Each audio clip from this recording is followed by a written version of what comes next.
खूप स्पेशल आहे. आपण आलोय महाबळेश्वरच्या अगदी जवळ असलेल्या भोसेखिंड या भागात आणि इथली शांतता, शुद्ध हवा आणि हा थंडगार वारा मनाला एकदम फ्रेश करून जातो. जर तुम्ही विकेंडला शांत ठिकाणी फिरण्याचा प्लॅन करत असाल तर ही जागा तुमच्यासाठी लिस्टमध्ये असायलाच हवी.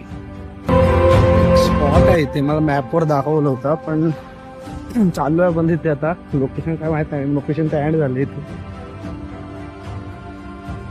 बघूयात पुढे काय विचारूया. आणि पुढे पूर्ण जंगल आहे. आलो आहे ब्ल्यू रिव्हर व्हॅली